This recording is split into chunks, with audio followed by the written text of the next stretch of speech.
Hello everyone and welcome back to my channel. My name is HudatQueen94. Week 1 was an interesting one to say the least. I mean, all the top AFC teams lost, so where do we begin with that one?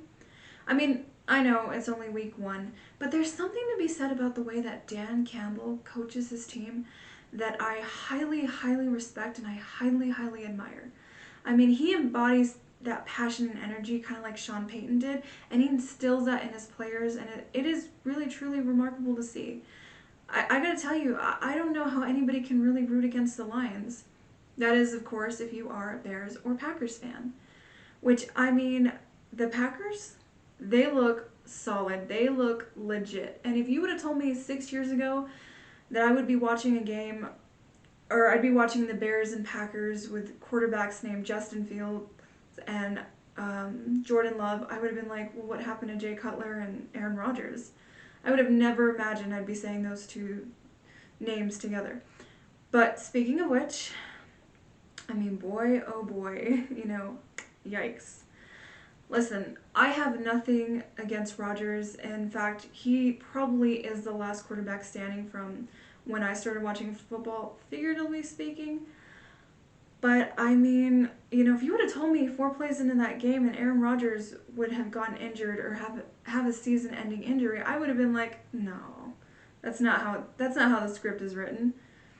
But, I don't think it's the end of the line for Aaron Rodgers. I feel like Aaron Rodgers can still come back next season.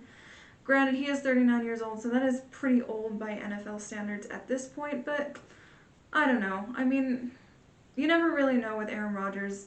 You never really know what you're going to get.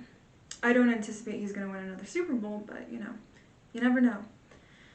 But you know what game I would really like to talk about, though I wish I had seen more of it to talk about it, is definitely the Miami Dolphins and the Chargers. I almost said San Diego.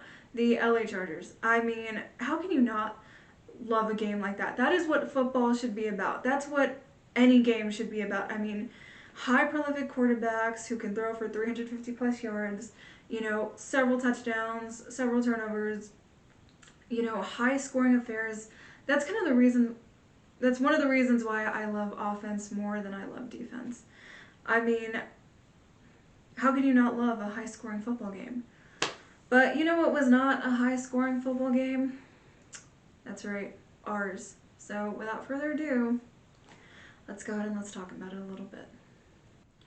Now, last year I used to like breaking the game down quarter by quarter, and while I think it's a good idea in theory, I'm going to slightly omit it this time around because I feel like it takes too long, and I feel like people have mentally moved on from this game. Rather, I'll talk about certain key points here and there, analyze it, and move on to our next game. So in the first quarter, we started off right off the bat with a fumble from my guy Shahid, who I know I hyped up in my last video. I mean, if there ever was an oof moment in the NFL, this certainly was that moment. But I will chalk that up to nerves and first day jitters because I still love you, Shahid. I absolutely still love you, but babe, you gotta protect that ball. But thank gosh for our rockin' defense for at least holding the Titans to 3 when it could have been 7. Regardless, after so much hype, we finally got to see Derek Carr in action. And Derek Carr, for the most part, he looked pretty good. He definitely has that arm strength, so he was able to find Thomas and Shahid open on some routes. So I'll give him that. The second quarter definitely had more action than the first. We had that block punt by Zach Bond with Steve Gleason in the house. What a touching moment. I mean, what a touching moment for Steve Gleason and Tim Shaw to serve as honorary team captains at the game. Those are the things that I feel you just love to see in football and you just love to see in the NFL. Those are those heartwarming moments that really make you, I don't know if proud is the right word, but make you happy to be an NFL fan. Regardless, later on in the quarter the Saints would fumble again, but was it actually a fumble? Okay, so we have to talk about who was calling the game because it felt like I was watching a Titan stream through and through. The commentators for this game were absolutely, absolutely biased. They were completely on the side of the Titans. I have never heard a completely biased... I haven't heard a group of guys be completely biased while calling a game, I should say that. That was horrible. That was super annoying. Like, how can you mute the commentators without muting the game? If somebody knows how to do that, please let me know in the comments down below. Either way, I mean, there might have been a case for a fumble, but it was ruled dead and it looked like his arm was moving forward. Either way, moving on. Next few plays, Tannehill is picked off by none other than, our guy Marshawn Lattimore, all reliable. And it was against Hopkins. And I know that in my last video I didn't really talk about Hopkins. I knew he was on the roster, but I felt like he wasn't really going to be that beneficial to the Titans, so I didn't really talk about him. And I think I was right to do so. Either way, he was a non-factor pretty much. After a series of good runs by Henry, the Titans are forced to kick a field goal. Less than 2 minutes to go, Saints down by 3, and Derek Carr throws his first interception of the year. And it was pretty bad. Not that any interception for any quarterback is good, but this absolutely was a terrible interception. He threw that ball right to Hooker. He completely underthrew that ball. In the third quarter, we got to see one of the coolest interceptions I think I've seen in a while. And why is nobody talking about this interception? It was deflected into May's arms. I had to double check that, but that was one lucky interception by May. Later on in the quarter, Tannehill is picked off by Paulson Adebo, and Adebo was getting some action off Tannehill. I mean, at that point, Tannehill is just giving away for free. But either way, a couple of plays later, the game's first and only touchdown comes from Carr to my guy Shaheed. And it's super nostalgic to see Carr play with his bag of weapons. But, my guy Shaheed got his first fumble of the season and got the first touchdown of the season. So how do we feel about that, Saints fans? If you are watching this, let me know in the comments down below. What do you think about Shaheed's performance in this game? I feel like it didn't start off great for him, but I think it finished very strong for him. Either way, fourth quarter, the Saints got screwed on what was clearly a PI against Olave. I mean, come on. How can you tell me that that's not pass interference? The receiver clearly, the defender clearly got his hand on Olave before he can make that play. And he never made a play for the ball anyway. So how is that not called? Oh yeah, wait a minute, I'm a Saints fan. What am I thinking? Of course they're not going to call an obvious PI on us. They did call it on the Titans though later on in that game. But I get it. However, despite their lackluster performance, the Titans did make it interesting with a series of field goals to come within one. So here comes the moment that we have all been waiting for. So this is a scenario. It's 3rd and 6 at about the 30-yard line. Saints are up by 1 with 1:55 left to go in the quarter. The thing you cannot do in this situation is punt the ball back to the Titans to potentially kick the walk-off game-winning field goal. This was the defining moment of Carr's career here as a Saint. Now, granted, it's only week 1. But this moment was going to decide if he was the answer or just another Andy Dalton or Trevor Siemian. You know that you have to throw it downfield to get the first down and keep the chains moving. What does Carr do? He throws a bomb to Shaheed. The audacity of him, right? I mean, I think that's the moment Carr knew, and we all knew as Saints fans, that this was a match made. I don't want to say match made in heaven. I don't want to go nuts. I don't want to go that far, but he's a good match right now. And he proved that. So, and to put the nail in the coffin, Jamal runs straight through the defense to pick up the first and the game, but not before fumbling, of course, and picking it right back up. Couple of kneel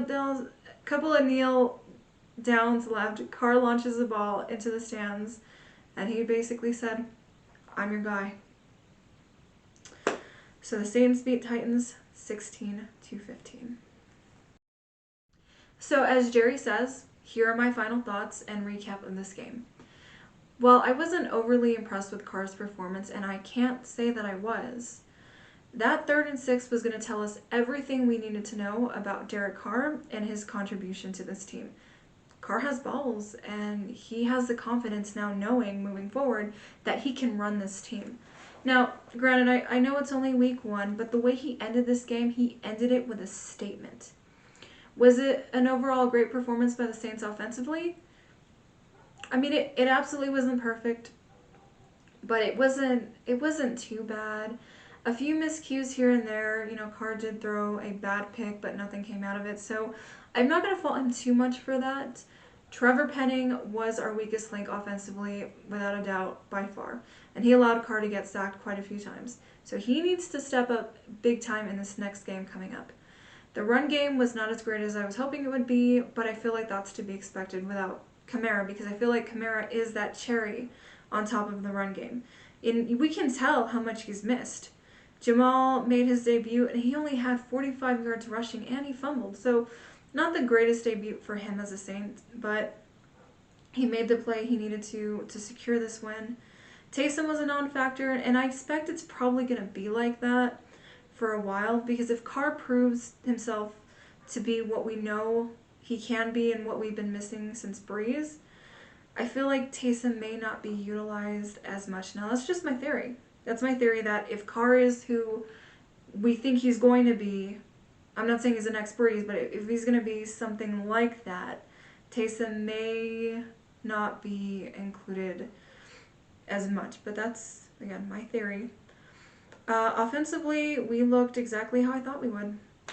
Carr has weapons, so he knows how to use them now, and once he develops that rapport with Chris Olave and Shaheed, then I think it's going to be really, really good. I mean, Shaheed looked fantastic. Olave had 112 yards. Michael Thomas, he's coming out of that cocoon in a way, so there's work to be done with Juwan and Carr, absolutely. But I feel like if we throw Jimmy in at some point when he's better, then I think that this offense is going to be fantastic, and it's going to match with the defense. So I give us a B+. Now let's talk defense. Defense looked amazing.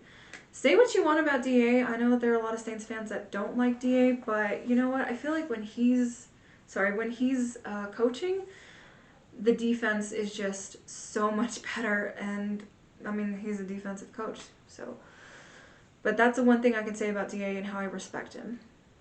But that's just me. But you could say that, hey, you know what? Maybe the Titans looked abysmal. Maybe this was all in the Titans. I mean, Tannehill threw 3 interceptions. Again, I don't know that much about the Titans, but if I had Tannehill on a fantasy team, I'd be pretty PO'd. And if I was a Titans fan, I'd absolutely want him benched after that performance, because he was horrible.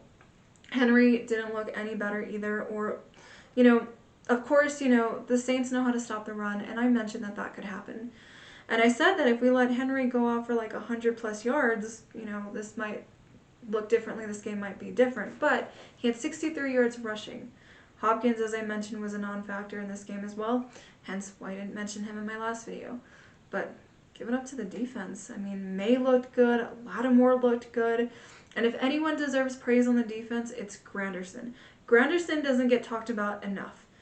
He was out there. He was doing his thing. Overall, a fantastic job by the defense. While it wasn't a beatdown, Saints got it done. As for special teams, I miss Lutz. Got to see him in Denver for a little bit. But I do like Groupie. And, I mean, he was very consistent, made all his field goals. So, kudos to the kid. Now let's talk Saints at Panthers, Monday Night Football doubleheader. Right as I get off from work, meaning that I'm going to miss probably the first quarter of this game, which sucks. Unless I take an hour off from work. That might actually work. I might be able to do that, but we'll see. We'll see. Because sometimes if I'm really, really busy, they might not give me the hour off. We'll see. Either way, doubleheader Monday Night Football. So, what do I know about Bryce Young? Nothing. I can't sit here and say I know anything about Bryce Young. I don't follow college football that much. So, I can't really give an opinion on him. But if I do exclude him from the equation, I can get an idea based on last season who the playmakers are and who is not for the Carolina Panthers. Miles Sanders is a very good running back. I've always thought this. In fact, I'm actually surprised he ended up on Carolina. I don't really pay too much attention of, where players go in the offseason, and this summer for me was super busy. I was super, super in my own thing that I would have never guessed that Miles Sanders was going to be on this roster.